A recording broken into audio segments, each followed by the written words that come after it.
They're all here, believe it or not. So without further ado, what the heck is behind our curtain, Don? All right. Look at that. Look at all of them. Does anybody have a question for Robert Downey Jr.? No questions for Robert Downey Jr. Wait, me first. What's better, Black Panther or Iron Man? I know the answer. I gotta go with Black Panther. God damn, me too. Can we just get that out of the way? I'm glad we got that out of the way. All right, my question. Are you going to be in Avengers 4? Kevin? Hold on a second. He's nodding his head, but let me see what he whispers in my ear. Yes, we already filmed it! Which means I guess you never know. I gotta see you in the screen tomorrow. If I die tomorrow, I'm gonna be confused. We'll see. So I use a lot of Marvel content in my lessons to keep my students engaged. And I was wondering how you see your role as a really powerful and fun woman on screen in math and science as inspiring kids and teens to pursue STEM fields. It's something that's super new to me, to play this character and to have a character who's just interested in all of these amazing subject matters. I wish I had a Shuri on TV or in the movies that I could see when I was growing up, and I would have stayed in my maths classes a little bit longer. But I'm really happy that the film and this character Shuri has allowed young kids to feel like learning is cool. You know, we always get to have these sort of down notes in a good way. I think there's always a lot of eye candy and very dramatic things happening and big spectacular fights and really amazing things that we see on screen. And then it comes down to these characters in their interpersonal situations with one another and their personal journeys that they have. And where it comes to Rhodey, I'm glad that this is something that's carried through and that is, you know, wasn't just dropped. It's a line that is actually goes through both of the films and comes into play in a very important way. I won't give it away, but it's something that factors in all the way through. So it's nice to have something that's cohesive and continues and keeps me grounded and keeps the character grounded. That was a fun scene. That was great to to kind of have a whole new dynamic and set of people to move around and interact with. And that was this whole film for me was I felt like a fan and meeting a lot of these people and the characters that I'd watched on screen and admired, and so to be on screen with them as Thor but as Chris also was pretty damn exciting. I'm super happy to be an American right now, to be in the entertainment industry, to be considered a public figure, and to also be given the opportunities by leaders such as our studio heads when they take on the task of broadening the narrative for our stories. It's plain and simple. I think that as actors, regardless of our race and our gender, we just want to be given an equal opportunity to be able to be chameleons and continue growing and connect with our audiences. So when directors and writers and producers understand that change needs to come from within, and as public figures, we have the responsibility to take the lead in broadening that narrative. It just makes someone like me, who would be nothing but a positive recipient, super happy. A wise man once said that some men need an hour to make their presence felt, some men need 30 seconds.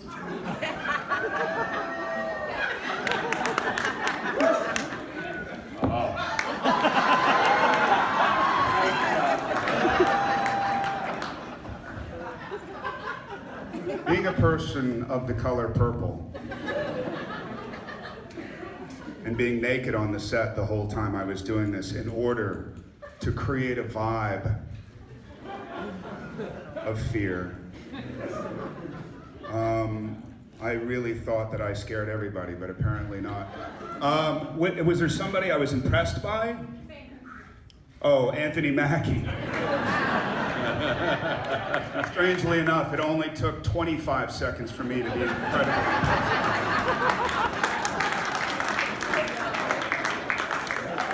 Everybody has their weakness, and Anthony Mackie is Thanos' weakness. Who was also naked on set, by the way. Too amazing to exist in real life. So I joined the wonderful Mark Ruffalo in the man-cancelling costume and stood amongst these gods wearing pajamas. So, it wasn't quite as heroic as I liked, and I haven't seen the film yet, so I can't tell you what it does in real life, but no, I can tell you it would be amazing, and yeah, I'm excited to see it. Whether I read the script is for them to know, and me to find out when I see the movie tomorrow. But whatever script you read, it's never the film, is it? So it always changes, and these guys plus it every day, sometimes after the day, sometimes we'll be probably re-plussing this in December, even after the film is out. They never stop at this wheelhouse. It's a busy place to work, and so whatever I read is not necessarily what you're going to see. So I could tell you stuff about it, but it wouldn't make any difference. I knew it. I don't know how I knew it. Chadwick Boseman. I knew it. Yes, sir. Yes, sir.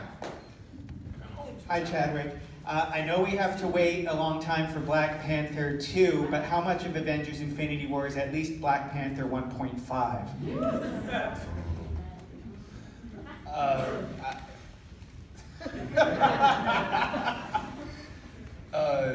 Avengers Infinity War is Avengers Infinity War.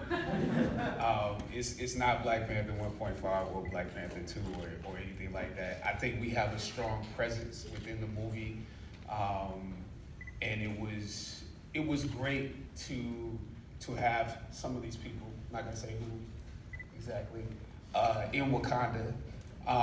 But it is its own movie, and it was great to go from what we did and with Black Panther and bring some of that into Avengers. It was a relief, actually, but it's its own thing.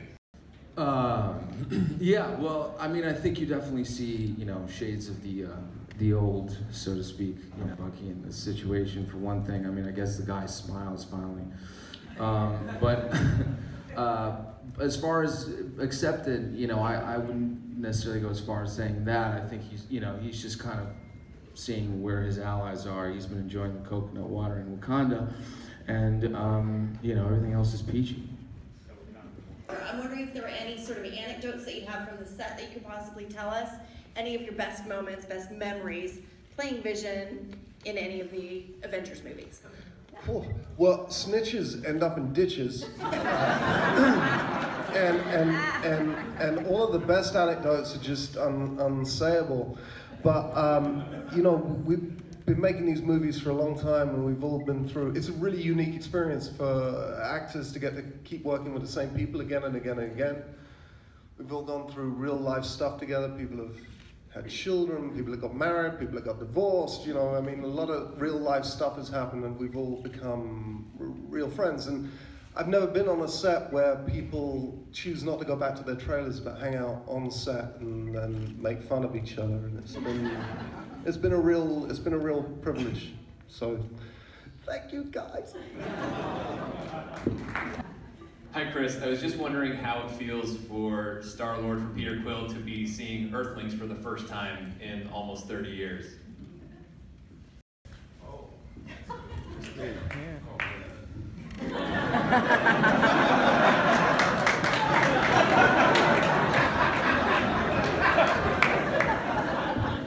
I'm gonna go with Scarlet, so I'm gonna take Scarlet's. Yeah. That's a good question. You know, it borders on, you know, might be best for you to see it, so I'm gonna talk about bass fishing, okay? April, as you know, is a big month for largemouth bass. Right now, my pattern's like a 8.5-inch salamander. I'm gonna go with Dave.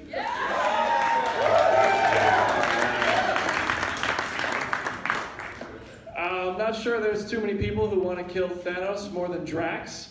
So, what is it like to work with Josh and just have that encounter if it ever happened? You know, spoiler free because we're seeing it tomorrow. Don't waste it now. All right, let me kill time while I try to think of a way to answer this without giving anything away. man, ask me about my fashion sense. I drive a Prius. I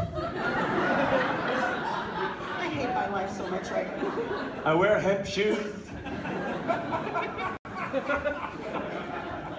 I have LED light bulbs. I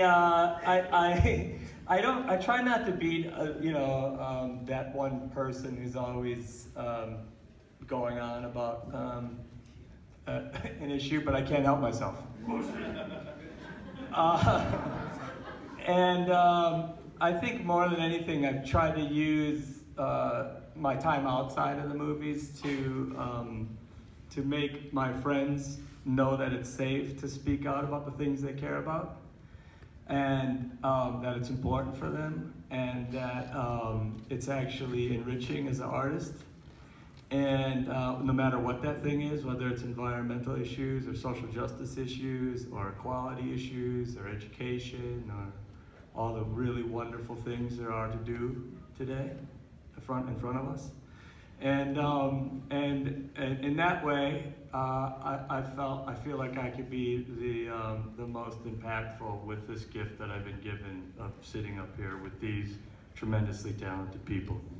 Working even with the gentleman moderator we have in our midst, and they're all great, and every time it's like a different dance. And the thing that, because Kevin and everybody who works at Marvel and all the writers, the writing has been so great. They create these characters with such precision that what happens in the space between those characters is always unique. Well, you will not be surprised to hear it's the comics. It's the comics that we look at usually when there is just the notion of let's do an Iron Man movie or let's have the audacity to try to do a version of the Infinity Gauntlet. It starts with those comics and us beginning to rip pages out or rip copies of pages out, put them on the walls and start to be inspired. And in every single movie we've made, up to and especially Infinity War, there are direct images, storylines, rarely but sometimes actual lines of dialogue that come from those pages that we've put up around our development room for inspiration. It's the best time I've ever had in my whole life. Thank you. Representative Jr. Thank you, Jeff. Amazing.